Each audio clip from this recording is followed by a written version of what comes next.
우리 하나님께 박수로 영광 올려드립니다. 아멘.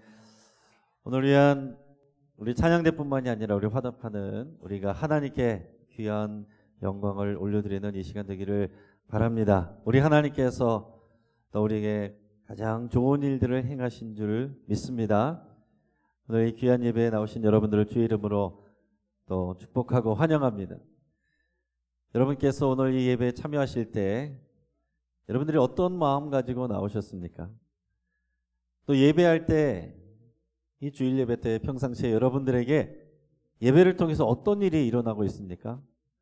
그리고 예배를 마치고 여러분들이 집으로 돌아가실 때 여러분들의 마음은 어떤 상태로 돌아가세요? 또 이제 가정 예배가 시작이 되었는데 가정 예배를 통해서 또 어떤 일이 일어나고 있습니까? 그럼 어떤 분들은 우리 교회 얘기 아니고 다른 교회에서 얘기인데 예배 때 자꾸 시계를 보는 분이 계세요. 왜 그러겠습니까? 빨리 끝났으면 하는 마음으로 이제 보는 분들이 있겠죠. 아, 지루하다. 빨리 끝났으면 좋겠다는 그런 분들이 있을 수 있습니다. 그래서 어떤 교회 목사님은 자꾸 이제 시계를 보고 그러니까 교회 뒤에다가 머리 뒤에다가 시계를 달아놨더니 앞만 잘 보더라. 우스갯소리로 그런 얘기도 있습니다. 또 어떤 분들은 이 예배 시간에 카톡과 문자를 이렇게 주고 받습니다. 또 어떤 분들은 심지어 전화가 오면 전화를 받으세요. 네, 친절한 분이시죠. 친절하게 전화를 받으시는데 생각보다 조용하게 받는다고 하지만 다 들리거든요. 심지어는 이제 통화기를 통해서 전화기를 속에서 상대방의 소리까지 납니다. 요즘에는 이제 소리가 크게 잘 나니까 그래서 설교자의 소리와 전화 받는 사람 소리와 전화기 속에서 나오는 사람 소리가 뭐 3명의 소리가 한꺼번에 이렇게 섞여서 날 때도 있어요. 그래서 한 번은 그 수화기 통화에서 그런 소리가 나는 거예요. 아, 도대체 몇 시에 끝나는 거야? 그래서 설교하다가 말고 30분 후에 끝난다고 말씀 좀 드리세요 라고 하려다가 참았던 기억이 있습니다. 여러분, 지난 1990년도 후반에 유명했던 한 광고가 있습니다. 어떤 한 회사원으로 보이는 사람이 스님과 이렇게 숲속길을 걸어요. 근데 갑자기 전화가 울립니다. 그러니까 굉장히 미안해하면서 전화기를 끕니다. 그때 그 카피가 굉장히 유명했는데 뭐라고 그랬습니까? 또 다른 세상을 만날 땐 잠시 꺼두셔도 좋습니다. 그렇게 돼 있어요. 개인적으로 아쉬운 거는 또 다른 세상 귀한 분을 만날 때 그분이 스님이었다는 게 굉장히 좀 아쉬운데 오늘 우리가 예배할 때는 훨씬 더 귀한 분을 만나는 것이고 더 귀한 세상으로 들어가는 것입니다. 그래서 우리가 요즘에는 또 예배할 때 이제 핸드폰을 진동으로 하심으로 예배하겠습니다. 이렇게 해야 된다는 그런 말들도 목회자들이 모이면은 하기도 합니다. 지금 우리가 생각해야 되는 것은 예의에 대한 말씀을 하는 게 아니에요. 예배에 임하는 우리 마음의 태도에 대해서 말씀을 드리는 것입니다. 우리는 예배할 때 그냥 혼자서 하는 것이 아닙니다. 하나님 아버지께 하는 거예요. 근데 우리가 하나님 아버지와의 관계가 온전하게 돼 있지 아니하면, 우리가 하나님을 온전히 알지 못하면 우리 예배는 어떤 시간이 되겠어요? 그냥 가정의 평화를 위해서 어쩔 수 없이 참여하는 종교 행사가 되든지, 그냥 지루하지만 억지로 참는 시간이 되든지, 그런 어려운 시간, 아니면은 우리가 복받기 위해서 또는 안 좋은 일을 피하기 위해서 하는 어떤 종교적 의무, 부담과 숙제가 될 수도 있겠죠. 오늘 예배를 통해서 우리가 예배하는 하나님, 우리가 만나야 되는 그 하나님이 어떤 분이신가를 여러분이 알기를 원합니다. 그런 마음 가지고 오늘 말씀에 임하시기를 바랍니다. 오늘 우리가 읽은 본문 말씀은 사도 바울이 데살로니가 교회 성도들에게 보낸 편지예요. 데살로니가는 지금의 그리스에 위치한 곳입니다. 그 당시에는 로마의 통치 아래에 있던 이 마케도니아의 중심 도시였어요. 자, 주전 315년에 그 유명한 알렉산더 대왕이 이 지역을 다 점령하고 그의 군사령관이었던 카산더라는 사람을 통치자로 보냈는데, 그 사람이 통치하는 그 지역 이름을 자기의 아내 이름을 따서 붙인 것이 데살로니가입니다. 자, 그러니까 행정적으로는 로마의 통치를 받고 있던 곳이고 문화적으로는 헬라 문화권에 있는 곳이에요. 자, 이런 곳에서 사도 바울이 핍박받고 매맞아가면서 감옥에 갇혀가면서 복음을 전해서 정말 어렵게 세운 교회가 데살로니가 교회입니다. 여러분, 교회 세웠다라고 지금 우리 영신교회처럼 건물 세우고 이렇게 모이는 게 아니에요. 교인들이, 그리스도인들이 모여서 집에서 함께 예배하는 이런 가정 교회의 형태였습니다. 근데 여러분 생각해 보세요. 지금 우리도 코로나 때문에 예배하러 온 거 어려워하시고 가정 또 경제적인 문제 여러 가지 바쁜 문제 그러면은 우리가 예배 순위가 밀리는데 여러분 이 당시에서 이런 헬라 문화권에서 로마의 통치 아래에서 예수님을 구주로 믿고 예배한다는 것은 생명을 거는 일이에요. 세상 속에서 자칫하면 우리의 모든 유익을 다 포기해야 되거나 붙잡혀갈 수도 있고 고문받을 수도 있고 생명을 잃을 수도 있는 그런 위험한 일입니다. 그런 가운데서 신앙생활할 때 믿음은 시작해서 믿음 생활은 하지만 그러나 계속된 그런 핍박과 고난 속에서 성도들 가운데 마음이 위축되고 두려움 가운데 있는 성도들이 있었어요. 당연하겠죠. 지금 코로나도 두려워하는데 얼마나 두려운 일이겠습니까? 그러니까 그들을 격려하기 위해서 오늘 이 편지를 쓴 것입니다. 또 하나 이유가 있는데 이 교회 안에서 거짓 교사들이 주의 재림에 대해서 잘못 가르쳤어요. 예수님이 다시 오신다고 하셨으니까 그 재림 신앙을 갖는 것, 기다리는 것은 굉장히 중요한 일인데요. 근데 며칠 안에 오신다, 금방 오신다, 누가 이렇게 얘기를 가르치니까 성도들 가운데 몇 사람은 그럼 아무것도 할 필요가 없지, 백수처럼 지내는 거예요. 일도 안 하고 봉사도 안 하고 그냥 곧 주님 오실 테니까 그냥 난 이대로 기다린다, 이런 사람들이 있어서 바른 신앙을 가르치고 또 일상생활 가운데 우리가 담대한 믿음을 가지고 다시 나가라고 격려하기 위해서 이 편지를 썼습니다. 그러면서 오늘 우리가 읽은 본문에는 그들을 위한, 이 교회 성도들을 위한 기도의 내용을 적어 놓은 거예요.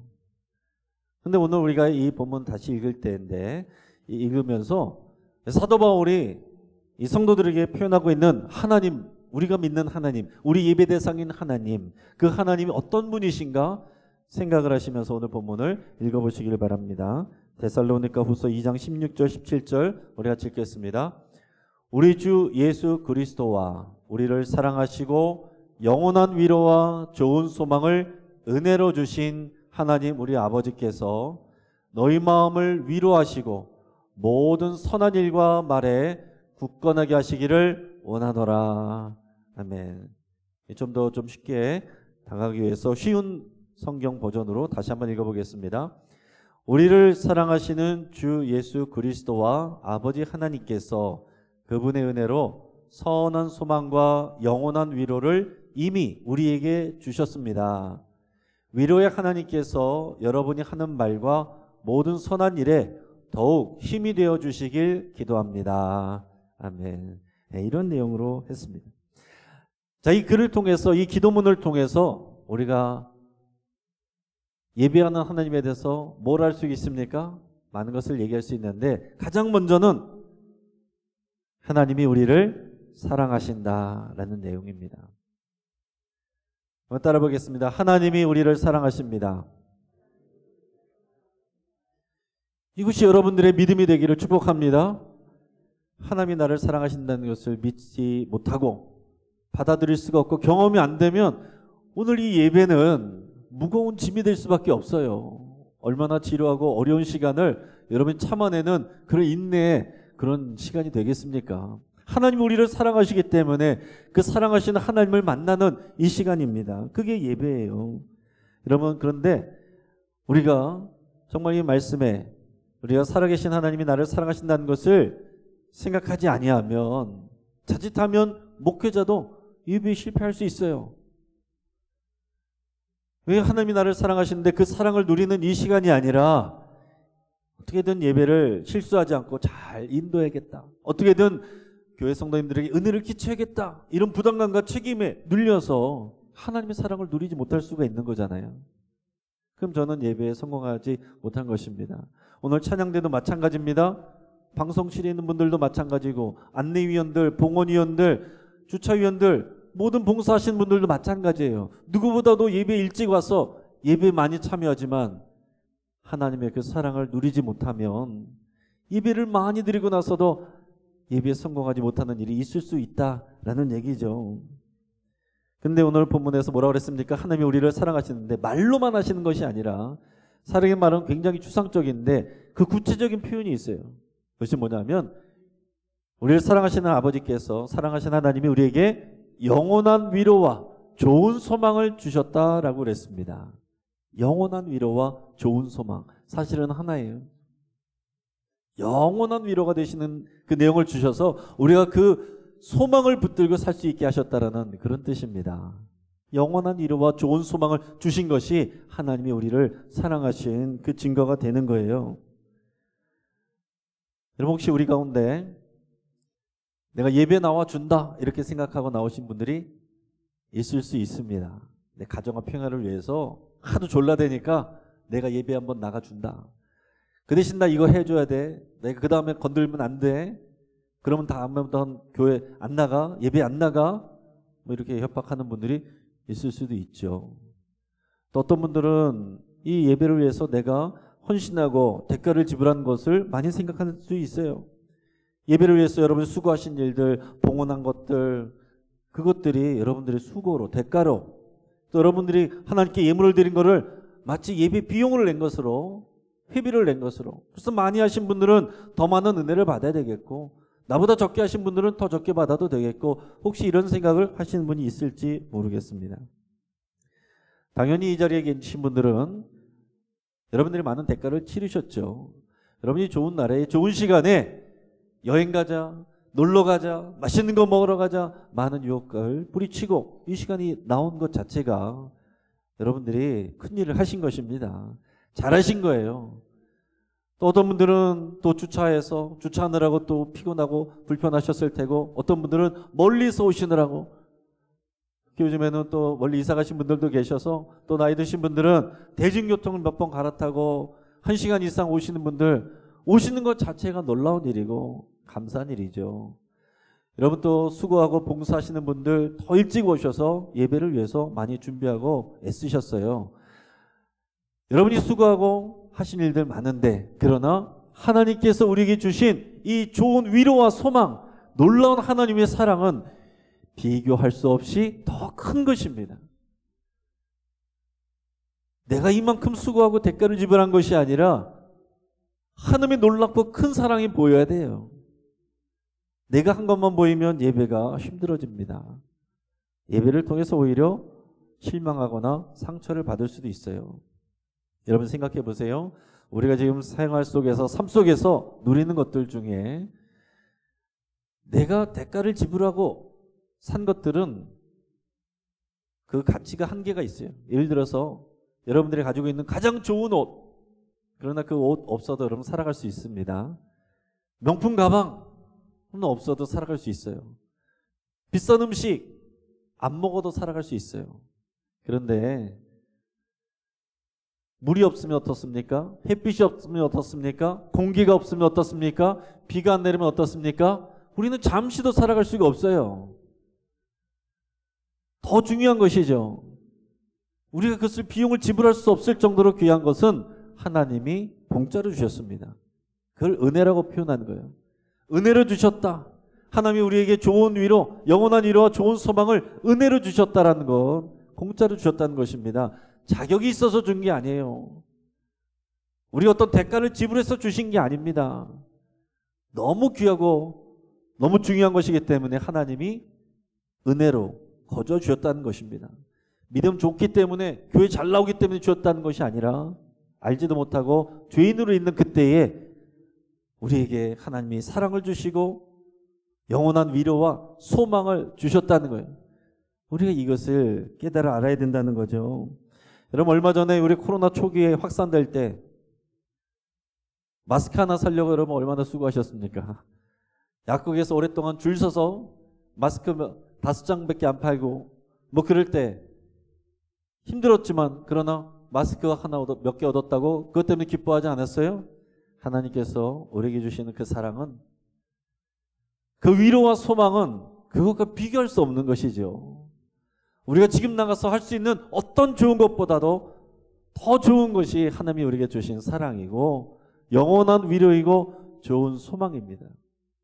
근데 우리가 그것을 생각하지 못하면, 집중하지 못하면 우리의 수고만 생각하게 돼요. 그래서 예배 때 하나님의 사랑이 누려지지 않고 내가 수고한 것에 대한 생각 때문에 오히려 우리가 상처를 받거나 시험에 드는 일이 생기기도 한다는 것입니다. 자, 그러면 하나님께서 이 영원한 위로와 좋은 소망을 은혜로 주셨는데 이게 복음이죠. 그 복음의 실체, 복음의 핵심이 뭡니까? 예수 그리스도예요. 예수 그리스도가 하나님이 우리에게 주신 영원한 위로이고 좋은 소망이에요. 예수 그리스도가 저와 여러분을 위해서 오신 것, 이게 하나님이 우리를 사랑하시는 증거입니다. 여러분, 예수님이 이 땅에 우리 고통하는 이 세상에 멀리서 똑바로 살아라 그런 것이 아니라 고통의 현장 가운데로 들어오셨습니다. 우리 고통하는 인간의 육신을 입고 오셨어요. 그게 성육신이라고 하는 거죠. 여러분, 그 외에도 우리가 하나님의 은혜를 우리에게 주셨습니다. 이런 좋은 하나님 아버지를 우리가 믿지 아니하면, 우리가 만나지 못하면 이 예배 시간이 어떻게 느껴지겠어요? 그냥 책망받는 시간이 되고 견디는 시간이 되겠죠. 잔소리 듣는 시간 같이 될 것입니다. 이런 군대 갔다 오신 남자분들은 그런 경험이 있습니다. 사단장이 한번 오면 얼마나 긴장됩니까? 떠나고 나면은 너무 좋아해요. 마치 그런 것처럼 우리 예배 때 하나님을 그렇게 느낄 수 있다는 거죠. 직장 다니시는 분들이 상사가 와 있을 때보다 없으면 더 기뻐하는 것처럼, 며느리들이 시어머니 계실 때보다 떠나실 때 좋아하시는 것처럼 우리 하나님이 그렇게 느껴질 수 있다는 거죠. 하나님 아버지를 잘 모르고 오해하면 우리 예배가 피곤해지고 예배 때 마땅히 일어나야 될 일들이 일어나지 않습니다. 만약에 우리가 구원과 은혜에 감동하고 눈물을 흘리고 기뻐했던 일들을 추억으로 여기고 있다면 여러분, 예배를 회복하셔야 됩니다. 하나님은 변한 적이 없으세요. 그때나 지금이나 하나님은 신실하고 동일하십니다. 단지 우리가 변한 거예요. 우리 마음이 굳어지고 굳은 살이 박혔습니다. 어느 순간 그 은혜의 감격을 잃어버리고 하나님의 은혜보다 세상을 더 좋아하게 됐어요. 우리가 변해야 되고 우리가 회복돼야 되는 것입니다. 대중가요 가수 중에 임재범이라는 가수가 있습니다. 굉장히 탁월한 노래 실력을 가지고 있어요. 아마 예전에 나는 가수다라는 프로그램을 통해서 많이 이제 보셨을 거예요. 벌써 그때 나는 가수다 나왔을 때가 11년 전이에요. 2011년이더라고요. 벌써 오래된 얘기인데 그때도 이 가수가 공식 활동을 잘 안 하던 때입니다. 공황장애, 우울증 이런 것으로 인해서 밖으로 잘 나오지 않았는데 이런 큰 프로그램에 나왔던 이유는 자신이 사랑하는 아내가 그 아내는 굉장히 믿음이 좋은 신실한 아내였는데 암투병을 하고 있었어요. 그래서 그 아내의 병원비 때문에 그때 나왔던 것입니다. 그런데 그 사랑하던 아내가 몇 년 전에 세상을 떠났죠. 그리고 또 이 임재범이라는 가수가 인생의 굴곡을 많이 겪었는데 그 중심에 누가 있냐면 아버지가 있습니다. 많은 분들이 아시겠지만은 그 아버지는 1세대 그 아나운서인 임태근 아나운서인데 이 여성 편력이 심했습니다. 그래서 첫 번째 아내에게서 아들이 없으니까, 자녀가 없으니까 두 번째 아내를 통해서 아들을 낳는데 그게 그 사람이 이제 임재범 씨고, 세 번째 아내를 통해서 또 아들을 낳은 것이 그 배우 손지창 씨입니다. 근데 임재범 씨도 어릴 때는 뭐 고아원에서 지내고 그랬대요. 근데 나름대로 나중에는 아버지의 사랑도 받았겠지만은 그 애증에 여러 가지 복잡한 그런 관계 가운데서 마음의 상처와 분노와 그런 부분들이 있었던 거예요. 그래서 이복 이 동생과 아들, 이런 아들들이 그 아버지로 인해서 많은 상처들이 있었습니다. 근데 그 아버지도 애증 관계였던 아버지도 금년에 이제 세상을 떠났습니다. 그러고 나서 이제 10년 만에 다시 공식 활동을 이제 시작하게 됐는데 이제 노래들을 발표했어요. 그 중에서 하나는 아버지의 사진이라고 하는 그런 노래이고 거기 안에서는 그 아버지와의 그 복잡한 관계 믿기도 하고 분노하기도 하고 상처를 받기도 하고 그러나 그립기도 하고 이제는 나이 들어서 보니까 이해도 되는 그런 것들을 이제 써놓기도 했습니다. 그런데 메인 곡은 뭐냐면 위로라는 곡이에요. 이 위로라는 곡을 나누기 위해서 지금 말씀드린 건데 제가 우리들의 아픔과 또 어려움들 또 상처 이렇게 하면 몇 마디 하면은 끝이 나요. 그런데 이 가사를 통해서 좀 더 좀 절절하게 그런 것들을 나누면서 이제는 그런 상처를 딛고 다른 사람들을 위로하는 그런 노래를 부르고 있어서 또 이 가사를 한번 우리 생각해 보면 좋겠습니다. 제가 한번 읽어드리겠습니다.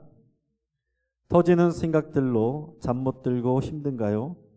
알아요 그 마음 나 또한 늘 그랬죠.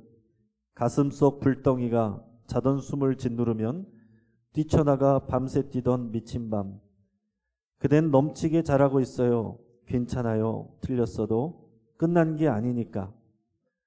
캄캄한 아침 무거운 매일 끝없는 미로 속을 걷는 우리들 허나 결국 그대는 답을 찾을 거예요. 비춰주고 잡아주며 같이 가요. 사람마다 계절이 있어요. 내 계절에 활짝 피게 정신은 맑게 햇빛에 서서 그때를 기다려요.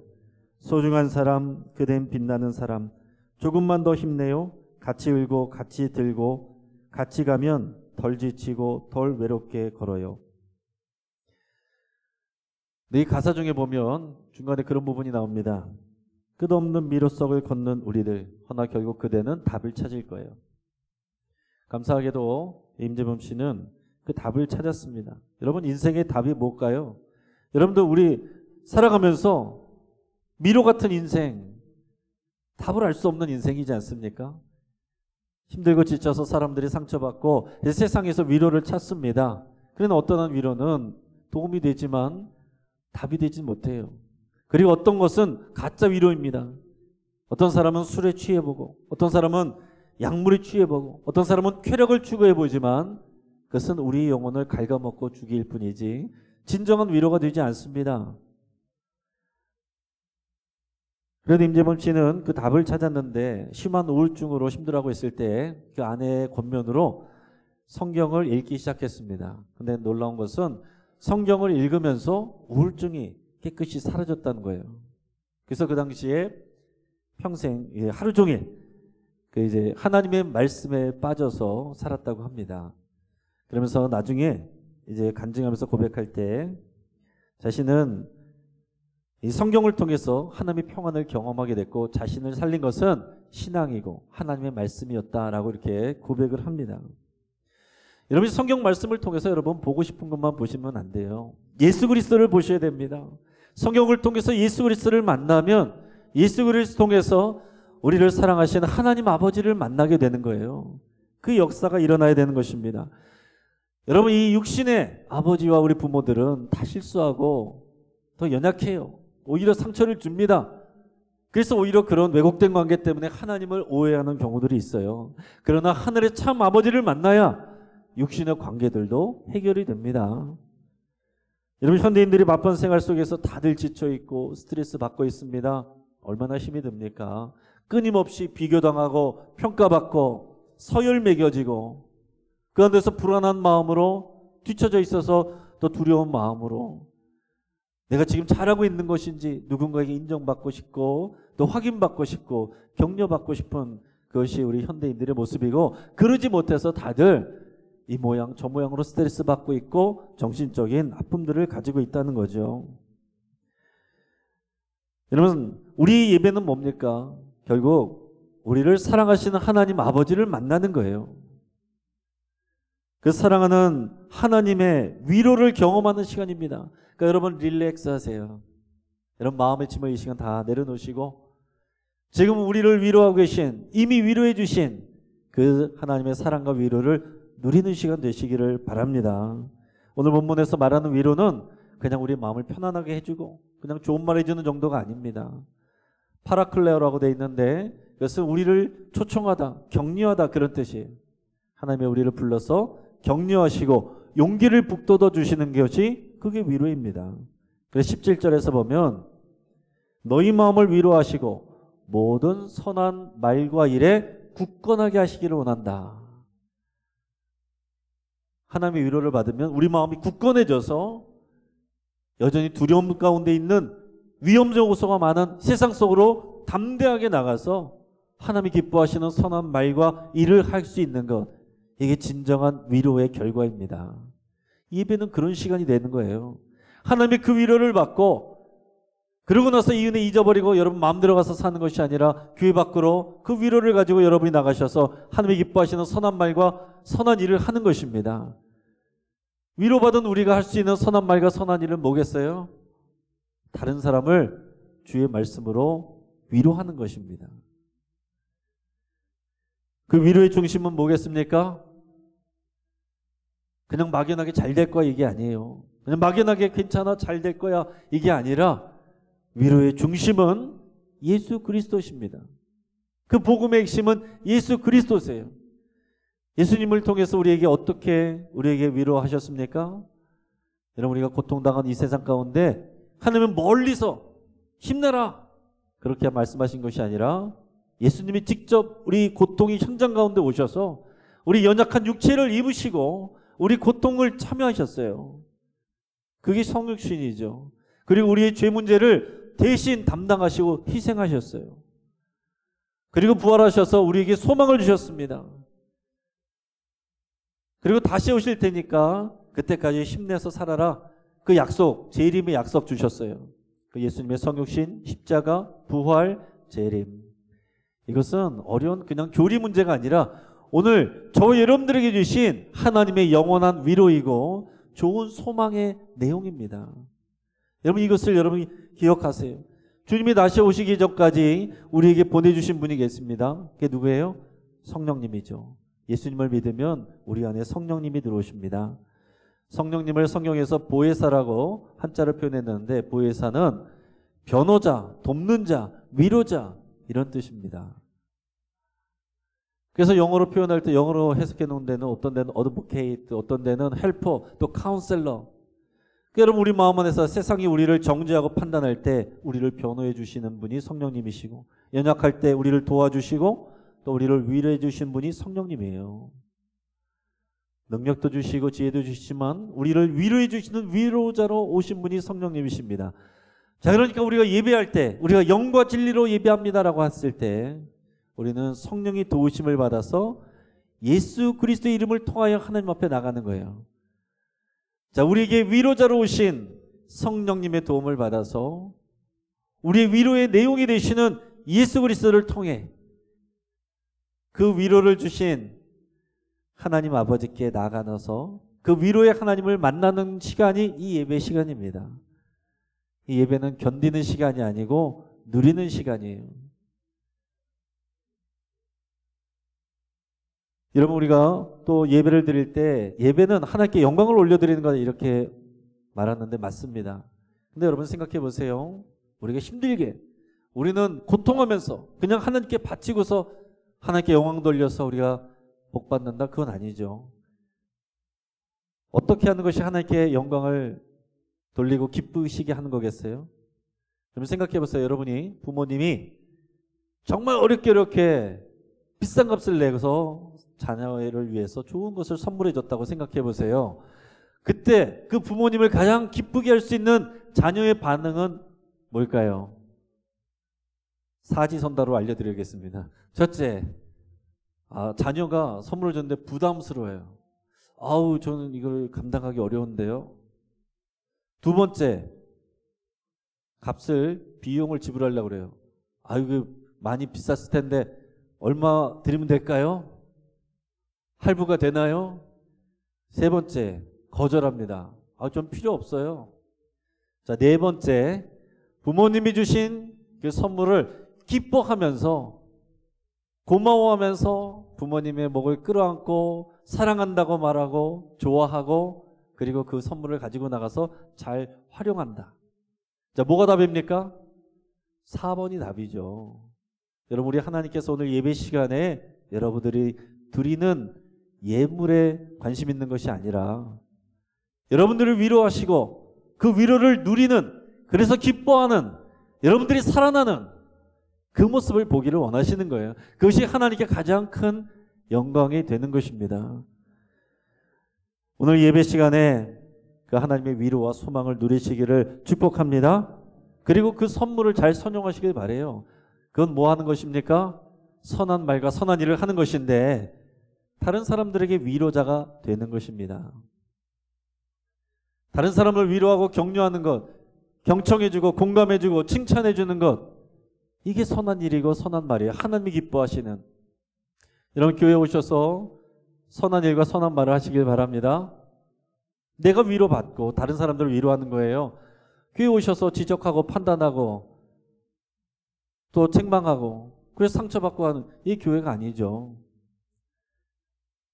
그것이 되려면 그만큼의 더 수준 높은 믿음이 필요합니다. 데살로니가 교회 성도들 중에 일부는 예수님이 금방 오신다는 말을 그대로 믿고 그런 줄 알고 잘못된 믿음을 가지고서 모든 일을 놔버렸어요. 직장도 안 나가고 일도 안 나가고 그리스도인의 교제도 안 하고 봉사도 안 하고.